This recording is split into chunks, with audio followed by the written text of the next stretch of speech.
Today on the YY family, the salt's gonna change into a submarine, and Grandma's gonna take me to check out the bottom of the ocean. Later, Mom and I are gonna see some really neat snakes and find out why they shed their skins. Then my dad converts his workshop into a movie stage, and we see how electricity gets into a light bulb. Psycho and Grandpa Maddox take me and my teddy bear into outer space so we can find out why there's night and day. And after that, my uncles and I get really small and go inside Grandpa's lungs to see how we breathe. Come along with me and meet the smartest family in all the town.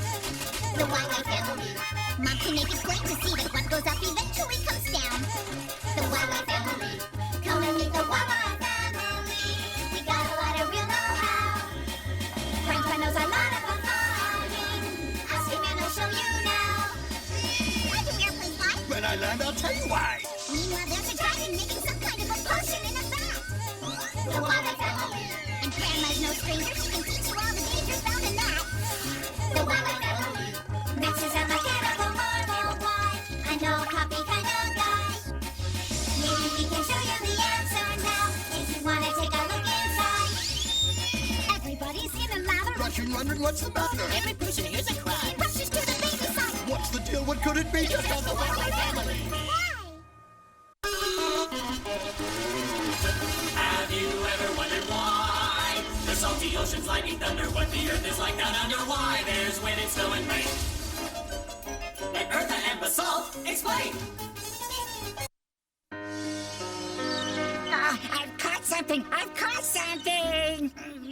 Oh, it's going to do. Breakfast at last! You look tired, Uncle Scopo. Well, so much for breakfast. Micro, what's wrong with you? The bottom of the ocean doesn't need your garbage. Sorry. Grandma, what's the bottom of the ocean like? Well, I'm ready. Then let's go explore the ocean floor.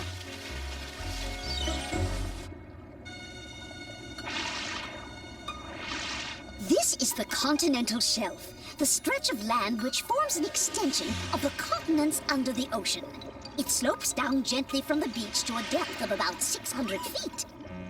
Whoa, it looks kind of muddy. So it does. Seabeds are covered in sand, sludge, and pebbles. The water is shallow enough that the sunlight can warm it up. The fish seem to like it. Now, let's go and take a look further down. Basalt, submarine. Coming right up. Entrez-vous. This is the edge of the continental shelf. Beyond this point, the ocean floor drops to a depth of 1.5 miles. Let me show you how deep that is. Whoa, it sure is dark in here. Can you guess why, Victor? Because the sunlight can't shine this deep? Exactly! Basalt, lights! I'm freezing my tootsies off. At this depth, the water is extremely cold and exerts enormous pressure. That's why the ocean bed is so difficult to explore.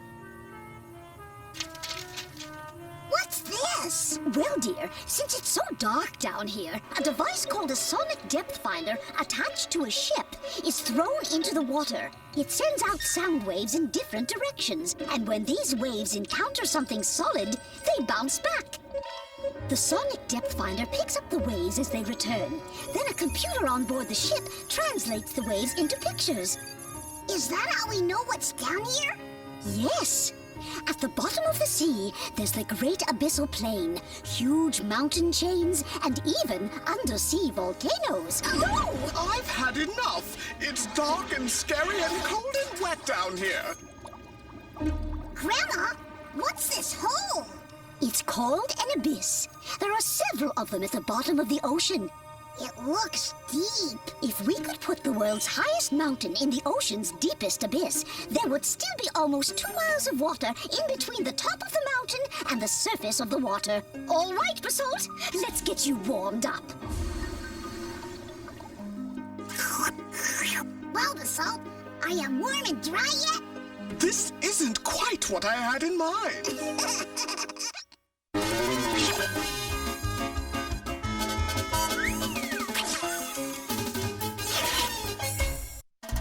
Hey, the questions that you have are not too serious. The animals and plants are not so mysterious, so have no fear.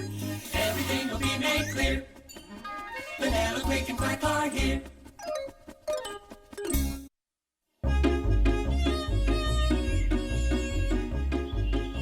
Another cup of tea, Snuggles? Why, thank you, Gumdrop. Quick and Quack aren't fighting with each other. Don't they feel well?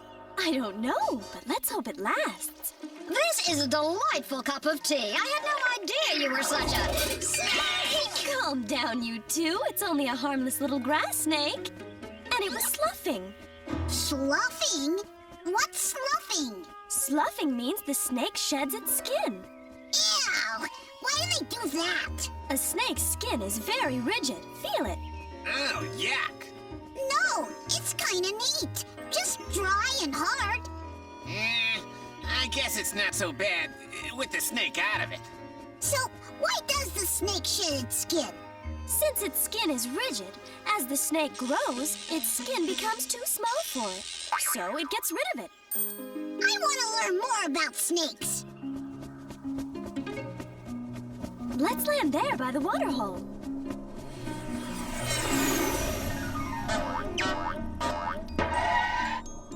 Now stay with me, Victor. Don't touch any snakes unless I say it's all right. Some of them are poisonous. Ah! Giant mutant snakes!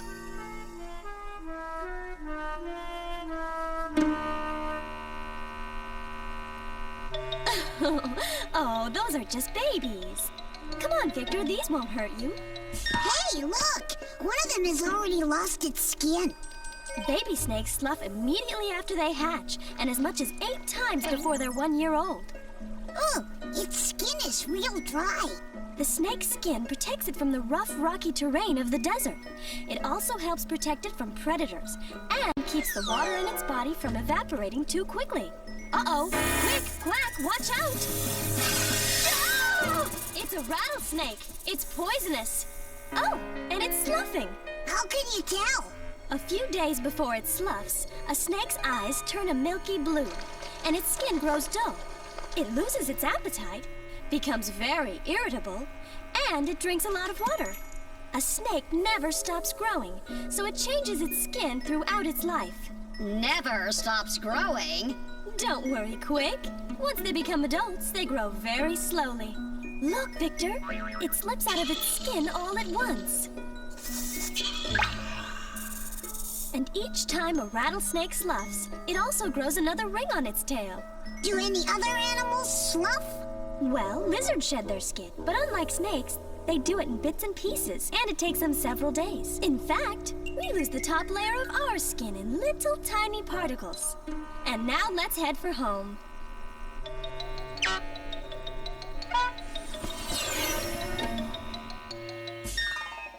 More tea, Muffin? Why, thank you. Would you like anything else? I'd like a nice snake! Hey, look, Mom! I'm sloughing!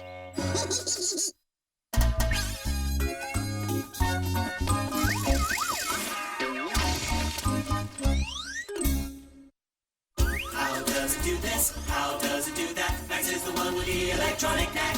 Machines are his thing, so don't go berserk. Max on the job.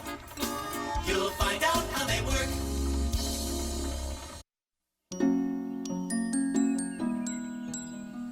Now, in this next scene, as you're coming down the stairs, you hear a weird noise.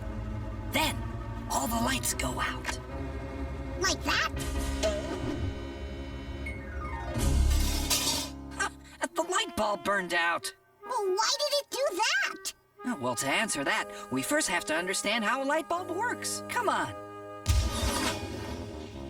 If you want light from a light bulb, you first need electricity. But we'll be able to see its parts better if it's not lit.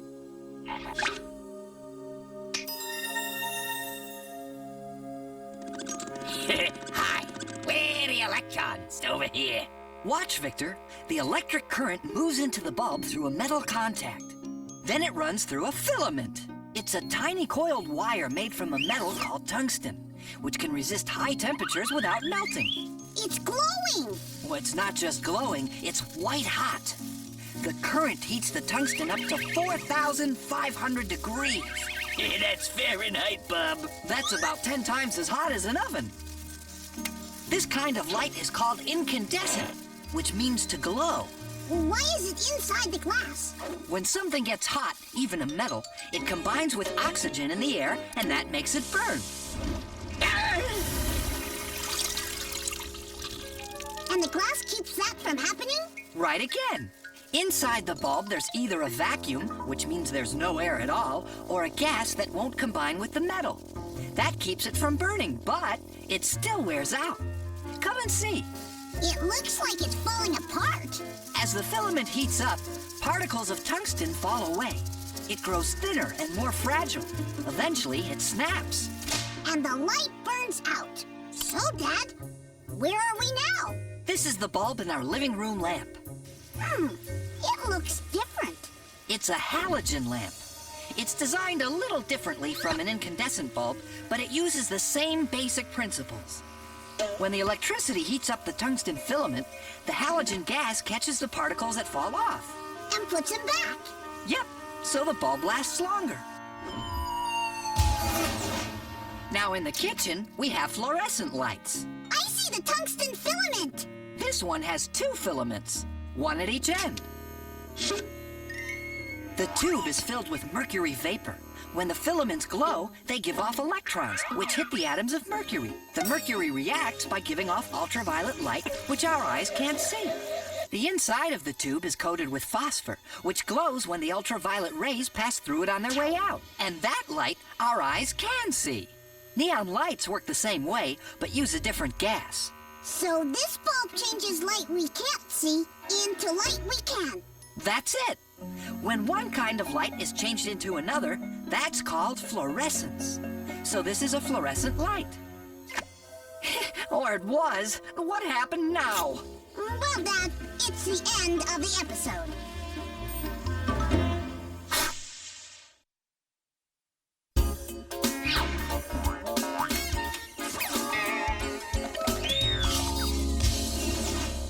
Who has all the answers about the sun and moon and stars? That would be Zygo-matic. Who can tell us all about the atmosphere and Mars? That would be Zygo-matic. Pick a spot in outer space, they've been all around the place. Zygo-matic, here they come.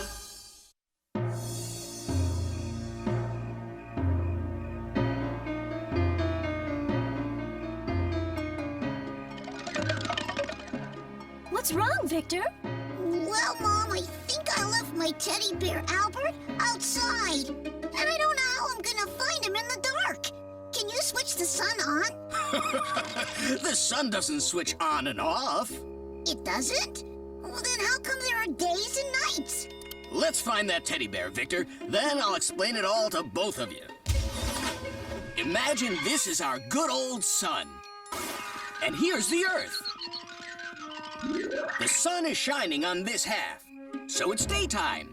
In this half, there isn't any light because it's in the shadow. Here, it's nighttime. So, to switch from daytime to nighttime, I would have to travel all around the world? Not at all. You mustn't forget that the Earth spins while it revolves around the sun. See, we changed from daytime to nighttime without budging an inch. It takes the Earth 24 hours to complete one revolution. For about half that time, it's daytime, and during the other half, nighttime. Look, Victor, in that part of the Earth, it's nighttime. You can even see lights of the larger towns. Whoa! Cool! Hey, Albert, look at that! Oh, here's the sun again, but it's still nighttime. How come? That's because in space, it's always dark, even when the sun shines on us. Look there. Half the Earth is in the shade.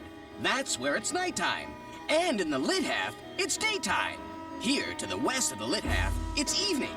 The sun is setting, and soon it will be night. Yeah, well, right here it's nearly midnight. I'm beat. Midnight?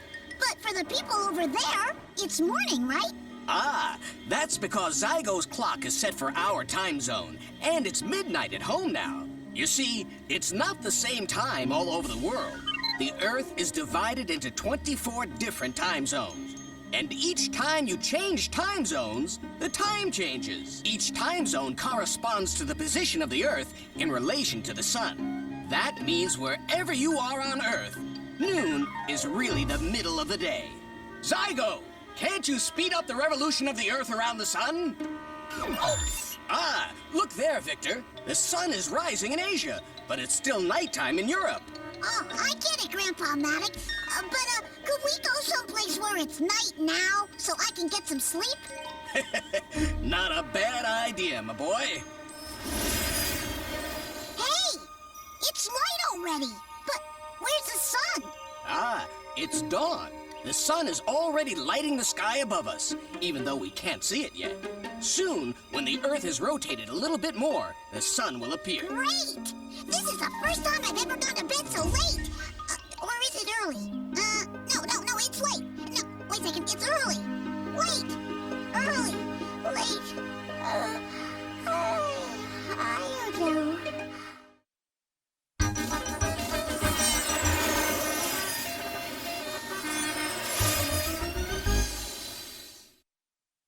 You have seen nothing like this. These two guys you can't miss. You wonder what's inside you. These are just the guys who guide you. Come on, let's go. Let's go, let's go. These guys are in the know. Micro-wags go, oh.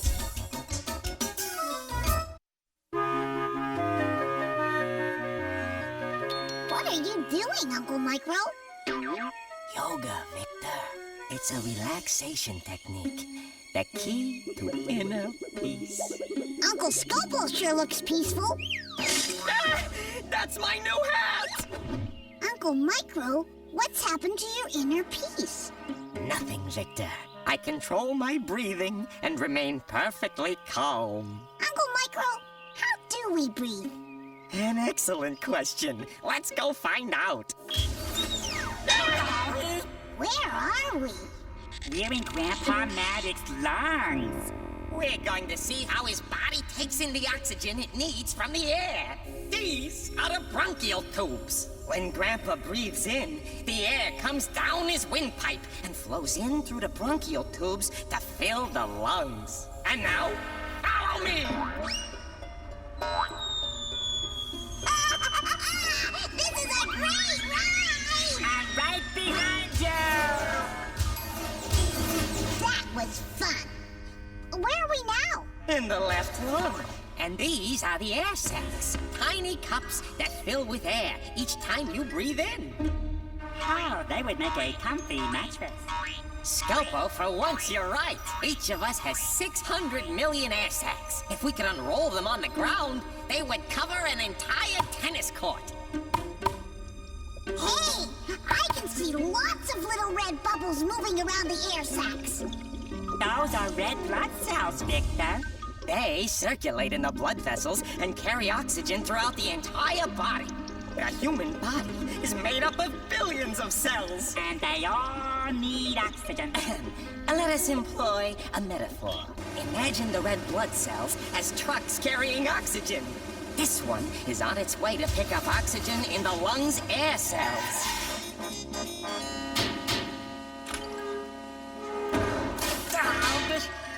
How come Micro always gets to ride in the front?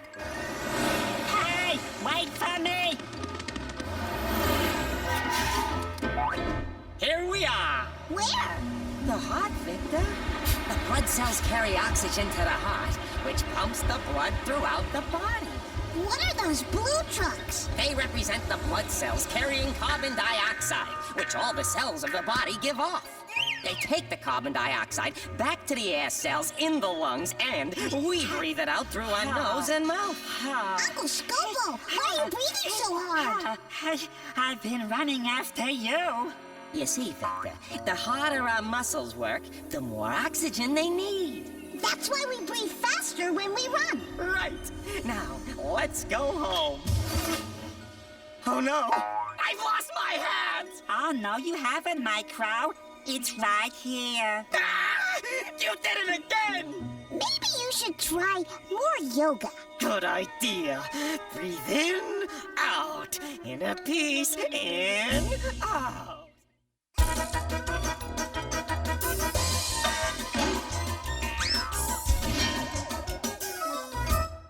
Well, Victor, what'd you learn today? Oh, tons of neat stuff. I learned that in the very deep ocean, the water pressure makes it very hard to explore. I learned that snakes never stop growing and that they shed their skins throughout their lifespan. I also learned about different kinds of light bulbs and that fluorescent light is when one kind of light is changed into another. I learned that the Earth is divided into 24 different time zones. And I learned that inside my lungs, there are air cells, which are like tiny little cups that fill with air when I breathe. Each of us has 600 million air cells. Why, if we could unroll them on the ground, they would cover an entire tennis court. Sounds like a pretty big day. It was, but I still have plenty of questions left for next time.